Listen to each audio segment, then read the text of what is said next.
21 бөлүм. Ушул окуялардан кийин мындай болду. Самария падышасы Ахаптын падыша сарайынын жанында Израилдик Наботтун жүзүмзары бар эле. Ахап Наботко жүзүмзарыңды мага бер, ал жерге мен жашылча өстүрөм. Анткени ал менин үйүмө жакын. Анын ордуна мен сага андан да жакшы жүзүмзар берем.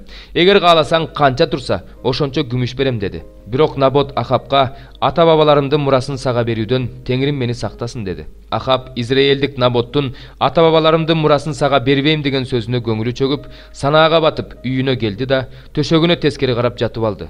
Тамак ичкен жок. Анын үстүнө аялы Изабель кирип, "Эмнеге мынча көңүлүң чөктү? Эмнеге тамак ичпей койдуң?" деди. Ал ага мындай деди: "Израилдик Наботко жүзүмзарыңды күмүшкө бер. Кааласаң анын ордуна башка жүзүмзар берем десем, ал мага жүзүмзарымды сага бербейм" деди. Ошондо аялы Изабель ага: "Сен ушундай кылсаң, Израилда эмне деген падышачылык болот? Тур, тамак ич, кайгырба. Мен сага Израилдик Наботтун жүзүмзарын алып берем" деди. Анан ал Ахаптын атынан каттарды жазып, аларга анын мөөрүн басты да, ал каттарды Набот менен бир шаарда жашаган аксакалдарга жана атактуу кишилерге жиберди. Ал каттарга мындай деп жазды: "Орозо жарыя кылып, Наботту элдин алдына отургузгула. Ал эми анын маңдайына жүзү кара 2 кишини отургузгула. Сен Кудайга жана падышага акарат келтирдиң" деп алар ага жалаа жабырсын. Анан аны алып чыгып, таш бараңга алып өлтүргүлө. Анын шаарында жашаган эркектер, аксакалдар, атактуу кишилер Изабель жиберген каттарда кандай жазылса, ошондой кылышты. Орозо жарыя кылып, Наботту элдин алдына отургузушту. Анан жүзү кара 2 киши чыгып, анын маңдайына отурду. Ал жаман адамдар элдин алдында ага: "Набот Кудайга жана падышага акарат келтирди" деп жалаа жабышты. Ошентип аны шаардын сыртына алып чыгып, таш бараңга алып өлтүрүштү. Наботту таш бараңга алып өлтүрүшкөнүн Изабелге айтырып жиберишти. Изабель Наботту таш бараңга алып өлтүрүшкөнүн укканда Ахапка: "Тур, барып Израилдик Наботтун күмүшкө бергиси келбеген жүзүмзарын ээле. Анткени Набот жок, ал өлдү" деди. Ахап Наботтун өлгөнүн укканда ордунан турду да, анын жүзүмзарын ээлеп алганы жөнөдү. Ошондо тиш билик Илияска Теңирден сөз болду: "Тур, барып Самариядагы Исраил падышасы Ахапка жолук. Ал азыр Наботтун жүзүмзарын ээлеп алганы келди. Ага мындай дегин: Теңир мындай дейт: өлтүргөнүң аз келгенсип, эми мурасын ээлеп алгың барбы? Дагы мындай де: Теңир мындай дейт: Наботтун канын иттер кайсы жерде жалашса, сенин каныңды да ошол жерде жалашат." Ахап Илияска: "Душманым, мени таптың" деди. Илияс мындай деди: "Таптым, анткени сен Теңирге жакпаган иштерди кылууга дитиңди бердиң." Теңир мындай дейт: "Мен сага каран түн түшүрөм. Артыңа тукум калтырбай, жер үстүнөн шыпырып таштайм. Ахаптын эркек аттууларынын баарын, камактагыларын да, Исраилда калгандарын да жок кылам.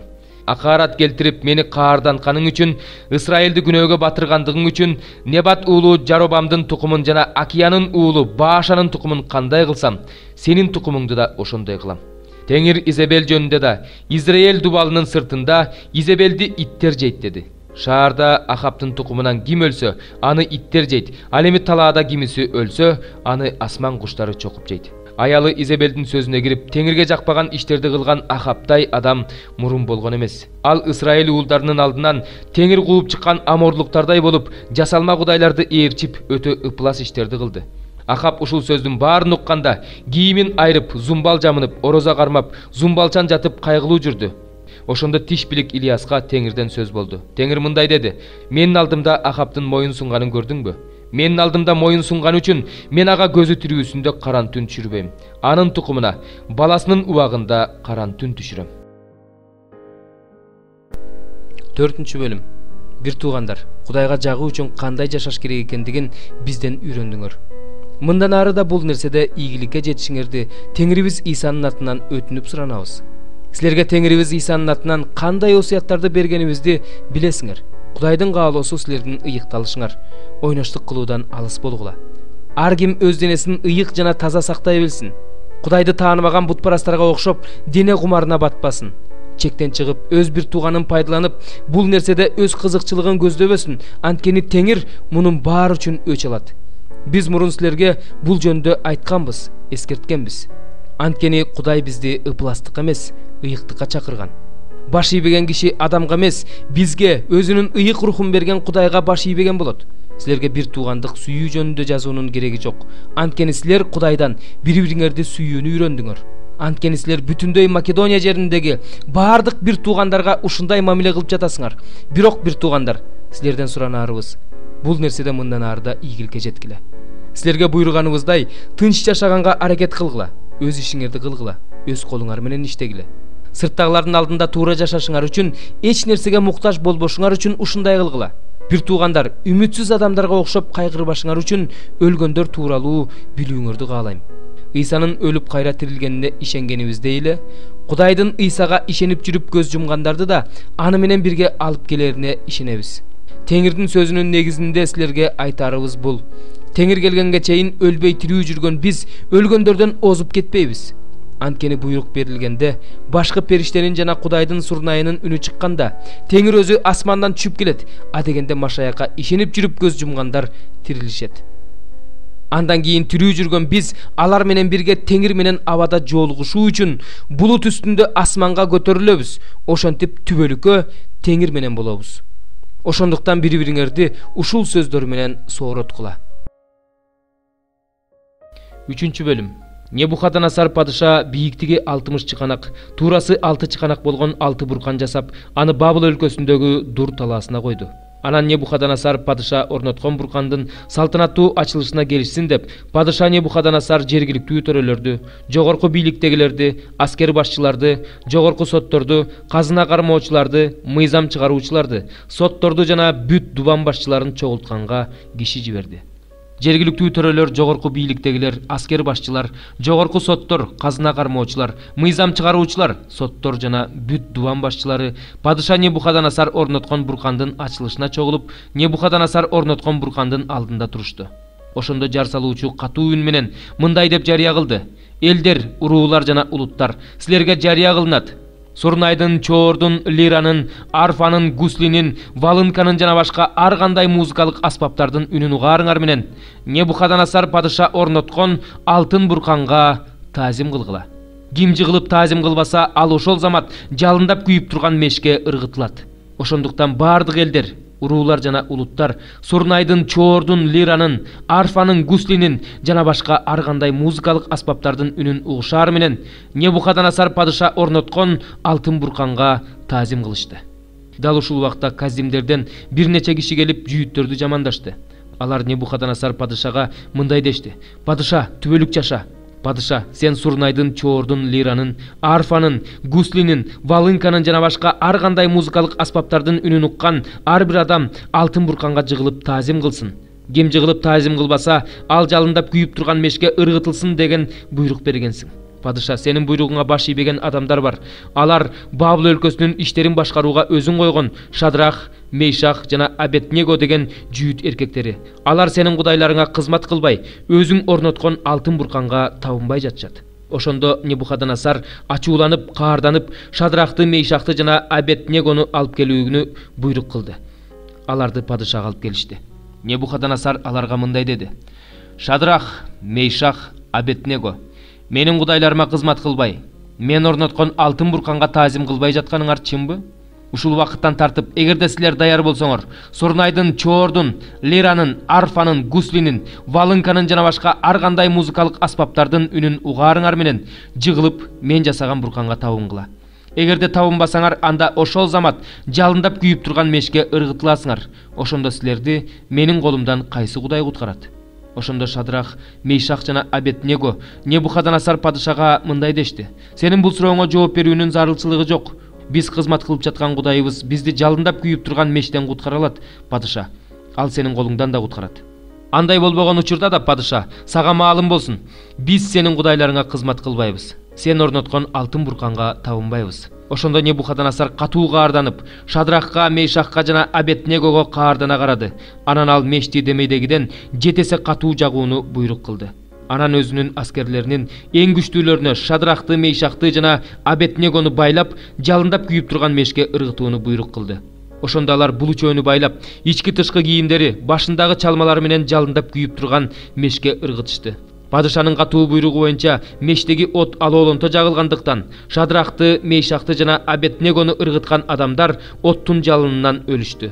Ал эми Шадрах, Мейшах жана Абеднего үчөө байланган бойдон жалындап күйүп турган мештеги отко кулашты. Небухадоносор падыша таң калып, шашылыш тура калып төрөлөрүнөн биз отко байланган 3 адамды ыргыттык беле деп сурады. Алар падышага ооба падыша деп жооп беришти.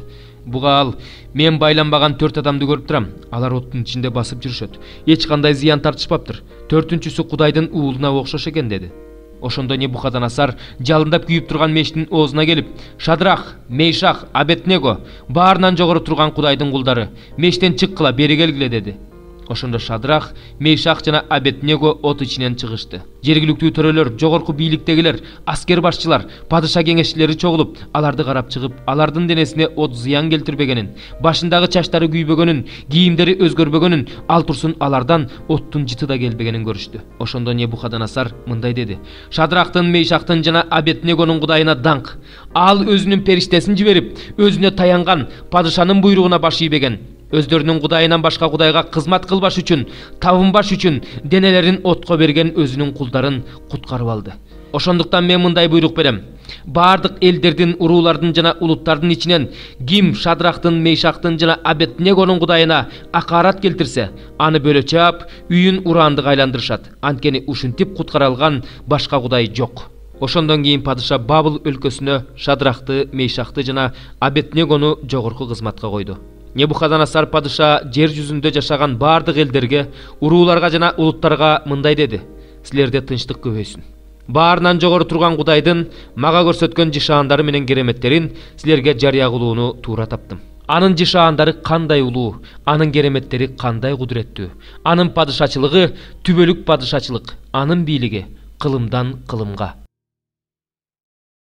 5-китеп 106-забур. Теңирди даңктагыла, анткени ал жакшы, анткени анын ырайымы түбөлүк. Душмандын колунан Теңир өзү куткарып алгандар ушинтип айтышсын. Кудай аларды чыгыштан батышка, түндүктөн түштүккө чейин жаткан өлкөлөрдөн чогултту. Алар чөлдө, эл жүрбөгөн жолдо адашып жүрүп, эл отурукташкан шаар таба алышпады. Ачка болушту, суусашты, алардын жаны алсырады. Бирок алар кыйналганда Теңирге кайрылышты. Ошондо Теңир аларды кыйынчылыктарынан куткарды. Аларды эл отурукташкан шаарга жеткириш үчүн түз жол менен алып барды. Теңирди ырайымы үчүн, адам баласына көрсөткөн керемет иштери үчүн даңкташсын. Анткени ал суусагандын суусунун кандырды, ачка болгонду насип менен тойгузду. Алар кайгы менен темирге кишенделип, караңгыда, өлүмдүн сөлөкөтүндө отурушту. Анткени алар Кудайдын сөздөрүнө моюн сунбай коюшту. Эң жогорку Кудайдын эркин барк албай коюшту. Теңир алардын жүрөгүн оор жумуш менен баш ийдирди. Алар мүдүрүлүп жыгылганда жардам берер эч ким болгон жок. Бирок алар кыйналганда Теңирге кайрылышты. Ошондо Теңир аларды кыйынчылыктарынан куткарды. Теңир аларды караңгы туңгуюктан жана өлүм сөлөкөтүнөн куткарды. Аларды байлаган кишендерди талкалады. Теңирди ырайымы үчүн, адам баласына көрсөткөн керемет иштери үчүн даңкташсын. Анткени ал жез дарбазаларды талкалады, темир торлорду сындырды. Акылы жоктор өздөрүнүн мыйзамсыз жолдору үчүн, жалган иштери үчүн азап тартышты. Алардын жаны ар кандай тамактан жийиркенип, өлүм дарбазасына жакындап калышкан. Бирок алар кыйналганда Теңирге кайрылышты. Ошондо Теңир аларды кыйынчылыктарынан куткарды. Ал өз сөзүн жиберип, аларды айыктырды, аларды өздөрүнүн көрүнөн куткарды. Теңирди ырайымы үчүн, адам баласына көрсөткөн керемет иштери үчүн даңкташсын. Ага мактоо курмандыгын арнагыла, анын кылган иштерин ыр менен жар салгыла. Кеме менен деңизге чыккандар, чоң сууларда иш кылгандар, Теңирдин иштерин жана кереметтерин деңиздин тереңинен көрүшөт. Ал сүйлөгөндө катуу шамал болуп, анын толкундарын бийик көтөрөт. Алар асманга чейин көтөрүлүп, деңиздин түбүнө чейин түшүп турат. Кыйынчылыкта алардын жаны эрийт. Алар мас кишидей тегеренип шалакташат. Ошондо алардын бүт акылмандыгы жоголот. Бирок алар кыйналганда Теңирге кайрылышты. Ошондо Теңир аларды кыйынчылыктарынан куткарды. Ал бороонду тынчтандырат. Ошондо толкундар басылат. Ошондо алар толкундун басылганына кубанышат. Теңир аларды өздөрү каалаган кеме токтоочу жерге алып келет. Теңирди ырайымы үчүн, адам баласына көрсөткөн керемет иштери үчүн даңкташсын. Аны элдердин жыйынында даңазларсын, аны аксакалдар жыйынында даңкташсын. Ал дарыяларды чөлгө айландырат, суу башаттарын кургактыкка айландырат. Түшүмдүү жерди, ал жерде жашагандардын ыймансыздыгы үчүн шор жерге айландырат. Ал чөлдү көлгө айландырат, какшыган жерди суу башаттарына айландырат. ал жерге ачы жылаңачтарды отурукташтырат. Алар ал жерге жашоо үчүн шаар курушат, талааларга эгин айдашат, жүзүмзар отургузушат. Жүзүмзарлар аларга мол түшүм берет. Кудай аларга батасын берет, ошондо алар сан жеткис болуп көбөйөт. Алардын малы да азайбайт. Алар азайышты. Алар эзүүдөн, кыйынчылыктардан, кайгыдан кырылышты. Ал төрөлөрдү уятка калтырып, аларды жолу жок чөлдө адаштырып таштайт. Жакырды болсо, кыйынчылыктан куткарып, укум тукумун коро-коро койлордой көбөйтөт. Адил адамдар муну көрүп кубанышат. Ал эми ыймансыздар ооздорун басышат. Ким акылдуу болсо, ал муну байкайт жана Теңирдин ырайымын түшүнөт.